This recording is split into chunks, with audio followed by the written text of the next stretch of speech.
What's good, listeners? Our guest today on Just Talking is CCS contributor and host of Sports Matters. This guy is the one and only Matt Burt to discuss all things sports. Oh, I love that. He's all sideways. There you go. I thought you're like in like a wheelbarrow. It seemed like you were just rolling down a hill.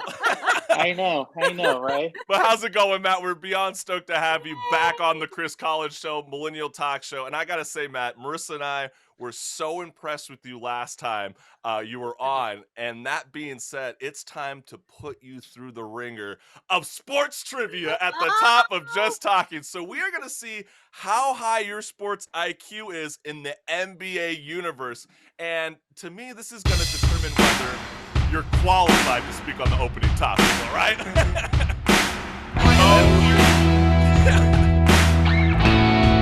So let's get right on into it. Your first question. What team won the very first NBA game? A, Toronto Huskies. B, the Chicago Stags. C, Philadelphia Warriors. Or D, the New York Knicks? That would be the Philadelphia Warriors, I believe. You are so close, but you didn't get that one. It was actually the New York Knicks defeated the Toronto Huskies in 68-66 in their very first NBA game. That was on November 1st, 1946. And any fan taller than the center for Toronto, George Nordstrand, was actually granted a free admission back in the day. So that's a random fun fact for everybody out there. But I think you'll get this one because I got this one wrong originally. Who was the youngest player to score 10,000 points in the NBA? Would that be A, Michael Jordan, B, Kobe Bryant, C, LeBron James, or D, Wilt Chamberlain? I think that would be, I think this is a little bit of a trick question here. I think you want me to pick LeBron James because that's what you picked. So I'll go Wilt Chamberlain. You know what? We did the opposite. It's actually LeBron James. Oh, I knew it. You tricked me, Chris. I know. I'm deceiving you for a little bit, but he was. I don't know any of these. I'm like, first you pick a question that I'm not even alive for, and second you trick me. I did trick you on that one. But LeBron James was 23 years and 59 days old when he became the youngest player to score 10,000 points in the NBA. But this one, I have a feeling you might get. Because which team owns the longest winning streak in the NBA history? Would that be A, the Chicago Bulls, B, the Golden State Warriors, C, Los Angeles Lakers, or D, the Miami Heat? You're not tricking me this time around. It's the Golden State Warriors. It's actually the Los Angeles Lakers. Los Angeles Lakers won 33 straight games in the 71-72 nice season. being I know. No. Stay. You're still qualified for this one because this is more of a millennial conversation we got to bring up in the NBA I think we universe. just might have to pull Matt's Sports Matters card. No. But I know you're more qualified for this one because this is our age demographic, right? And whenever ESPN releases a ranking of players, you already know sports fans around the world are going to lose their shit. And that's exactly what is happening in the NBA universe. So Marissa's going to show you this NBA under 25 list that ESPN just published on Tuesday, placing LaMelo Ball as number 3 on the list just after 41 NBA games. You know, ranking ahead of people like Jason Tatum. We got Ben Simmons at number 7. And Ja Morant's not even listed here, but he's number 15. So, Matt, hopefully you're not smoking Parmesan cheese, okay? Like, how in the world is LaMelo Ball ranked number 3 above players who have led teams to the playoffs in the NBA Finals? Well, you ready for this one? I got a trivia question for you. Ooh. So LaMelo Ball is one of 3 players that's averaged 15 points, 6 assists, 5 rebounds, 1 3-pointer made in the game, and then 1 steal per game. Who were the other 2? Ooh, I'll give you a hint. Give you a hint. They have both played for Los Angeles in their career. Ah, shit. See, I was about to say Devin Booker, but now that you're saying the Los Angeles, I'm gonna say Dennis Schroeder. Nope. Can I say Kobe Bryant? Can I just throw Kobe Bryant out there? Because that's my go-to. Nope. Is it a current player right now? One's a former and one's a current. Damn it. I'm not going to know that. Shaq? Okay. No. Shaq don't shoot threes. I was like, Shaq. I just Yeah. got Shaq on. I was just trying to reference Shaq, homie. I mean, he's giving out engagement rings, so if you talk good for him, he might give me something in return. That's all I'm Are hoping you getting for. married? Is Chris getting Shaq married? shoots Is he announcing threes. it? Shaq shoots 3-pointers. So I don't we know. got this. I don't know. So it's LeBron James and Chris Paul. So he's in a very rare company. And so that's why he is up at the number 3 spot. He's actually really, really good at basketball. I do agree with you. There's some people that you can make the argument for number 3, but he's going to be the future. He's going to be up there with Luka Doncic, you know, as far as the people that are going to carry the torch after LeBron leaves. He's going to be one of those guys. So he's actually really good. And if you haven't been paying attention, he did move Charlotte into the number 5 seed. That's true. And I mean, Charlotte historically has been the Bobcats. They've been terrible. But I kept thinking about Devin Booker, who's only 24 years old, ranked number 9 on this list, and he feels like he's been in the league for over a decade. Like, I mean, they're about to almost take the spot from the Utah Jazz. So I guess we'll see. I mean, I guess if he's the prospect, I guess only time will tell. I mean, he's definitely a rookie. And I have to say, I think that a lot of people are against the Balls because of their father, because he is outspoken, in your face. He's kind of a jerk. I don't personally know him, but just from what is that really? And what I feel the like a lot of ESPN people are going after his kids, saying they got a golden ticket, they're being handed stuff, when really they do have the skills. So I kind of think it's a little bit of both. But you know what's very skillful and very hard to do is shooting anything on a green field, right? And I know the 85th Masters Golf Tournament is currently happening as we're on air, and Dustin Johnson is looking to become the 4th player to win back-to-back green jackets, while Rory McIlroy remains in the hunt for his first. So, Matt, I know you've been following this. Who are you picking to win the Augusta National this weekend? So give me Jordan Spieth. I love Jordan Spieth. He's been actually one of the most consistent golfers as of 2021. So he won the Valero Texas Open, which was the tournament previous. So give me Jordan Spieth in a comeback. I really like him. I don't know about you guys, but he's my favorite golfer just because he's such a cool dude. So he's 27 years old. Yeah, he's a millennial. Hey. Yeah. But I mean, is the rumors true? I mean, did he find his mojo? Because the tournament that you just referenced that he just won recently, like 2 weeks ago, that was breaking a winless streak that's been happening for 4 years now. Wow. They do have him as a 10-1 odd to win the Masters, but is there anybody you think that maybe might ruin his day on Sunday? Yeah, there's quite a few. There's going to be a ton of golfers that are going to try to go after this, coveted jacket. The tournament is really hard this year as opposed to the last tournament we saw in November, which has never happened before. The fairways are super hard and the greens are even harder. So everything has been really high scoring. There were only 2 players that shot in the 3 players that shot in the 60s. So that shows you how hard it's been. And normally golfers shoot in the 60s, low 60s. So this has been a really tough tournament. There's not going to be a whole lot of high scoring that we're used to seeing, but you're going to look at guys like Colin Morikawa. You're going to look at John Rahm. You're going to look at Jordan Spieth, and you're going to see, previous winners make a comeback there. And Patrick Reed is one of them. So it's probably not going to be Bryson DeChambeau as much as everyone wants it to be, but I don't think so too. I mean, the guy's got a killer of an arm. I mean, he's cranking balls left and right. But you know what? You were mentioning something just now about how it's going to be hard for people. You know what? It seems really hard in another sports organization that they seem to not have an answer for is the NFL. And I wanted to bring this up with you because it's like, how many women accusers does it take before the NFL acts against Deshaun Watson? I mean, we've already seen 22 women file lawsuits against Deshaun Watson, some even making various and similar accusations of sexual misconduct, saying, they were grabbing them, exposing himself. He was even ejaculating on them or even forcing them to touch his private parts. So even if you believe half of them are lying or that the lawyer, Tony Busby, happens to be neighbors with the Texans owner, is orchestrating a hit job, why has the NFL been mostly quiet as one of the, like, I would say the ugliest story in recent league history is unfolding right now in our country? I mean, does this not shock you with all the things that have happened previously with Ray Rice and, all the other suspensions that they've given out? The NFL is slow to the punch always. They will do things like give a player who has taken an illegal substance 2 games and then give Tom Brady 4 games for the Deflategate situation where he just didn't provide the phone for them.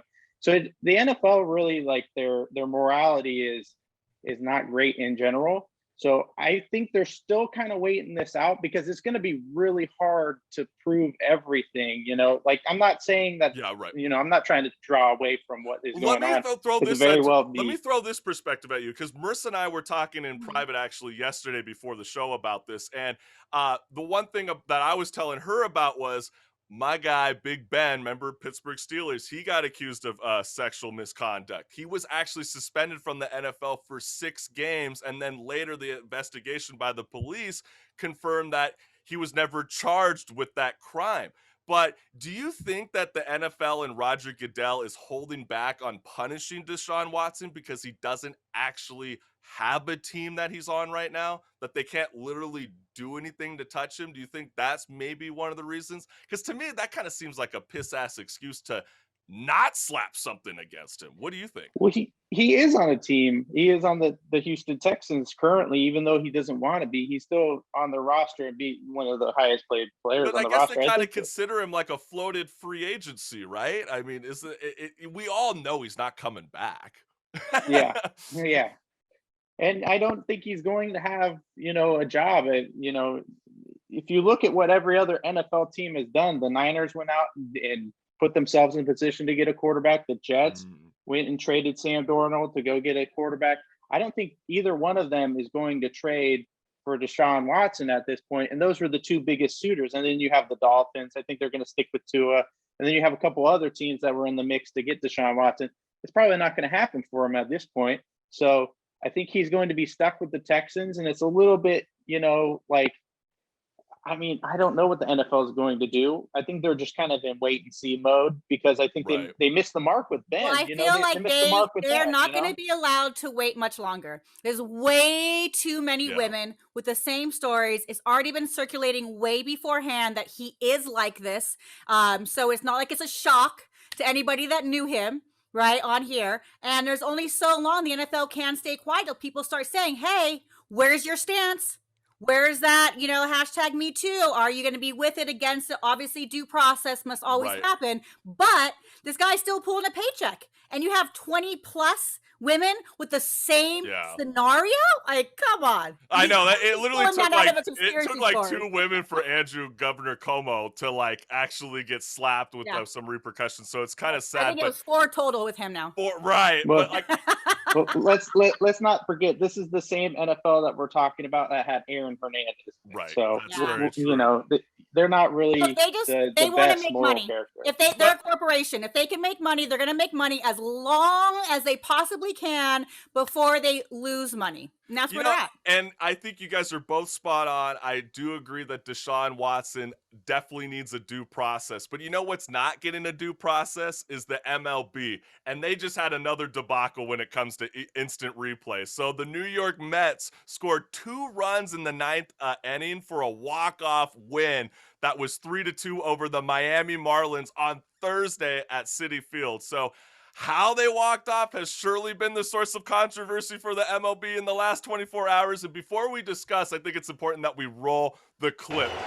1-2 coming. And the slider in there, strike 3. It hit him. Conforto's hit on the pitch. It hit him. But it was in the strike zone. This is a strike, and he gets hit. Look at that. Oh, you can't do that. No, They have totally got They a got to case bring here. it back. And Totally obviously have a there case. was no case because the Marlins try to argue that Michael Conforto, hopefully I pronounced his last name right, leaned into the pitch, but that is not reviewable apparently. But Which is insane. what is the point of instant replays, Matt, if we can't come to terms with the basic rule? When batters are required by rule to attempt to get out of the way from a pitch, how do you not review that? What's your thoughts?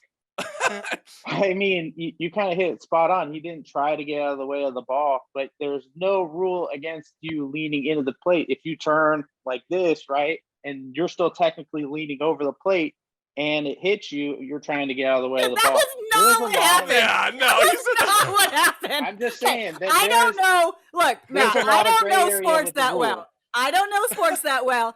And even I could see that mofo was like, I'm going to throw my elbow up. It didn't even like graze him. That went straight into the pitch. He totally lied about it. It should have been, Yeah. I agree, it's not a law, which is why they didn't pull it back. It's not one of the little, like we can review, but it should have been because that completely threw the game. Completely. Marissa, I'll put a great perspective because this happened on the same day that this incident happened in another sport, the Masters. Literally after the first round, a golfer got penalized 2 points for grazing the sand. If they can go back and correct an error, and this is so blatant on TV that it was #1 trending on Twitter right after the game. I mean, no one gives a shit about the Mets, but the fact that they're #1 trending tells you something. The instant replays aren't working. I mean, are you in favor of this? Would you rather just see it completely go away? Well, this is where the real conversation is that, you know, where do you draw the line? Because it's going to make the game a lot slower. And the MLB is already coming out and saying, we want to make the games faster. We already have 163 of them. A third of our year has baseball games in it. So when you think about it from that perspective, yeah, we're going to go all up in arms about this one, but they're going to play tomorrow and they're going to play the next day and they're going to play for 1/3 of the season, you know, for 1/3 of our year. So I mean, what's really the difference is one game. Do you think he should be fined? Because I can understand they're not pulling back. No, I think he should be fined too. I don't know if it's a fine. It's not like if he was doing it occasionally or keeps doing it, then it would be more like, why fine him? Just adjust the instant replay. It's obviously clear that everybody's upset. I mean, if the umpire has to make a real-time call with that, that's crazy knowing the technology that we have today. I don't feel the umpire made the wrong call because he was like, strike, oh wait, he's saying it hit him, cool, we'll go. But I think it should have been pulled back. But then again, they all came together and they all said that they think the game was over. But you know what? I did want to mention this while we still got a couple minutes with you, because obviously the MLB also made headlines this week when the Major League Baseball decided to relocate the All-Star game from Atlanta, Georgia to Denver, Colorado. So the MLB removed the All-Star game from Atlanta after Georgia's lawmaker passed a series of voter reforms aimed at safeguarding the integrity of their elections, while the MLB and other corporations claim that the new law acted as, quote, voter suppression. So, Matt, am I reading this correctly? The same people arguing for background checks purchasing firearms are the same people against Georgia's voter ID law? I don't think it's necessarily that. I think it's aimed towards,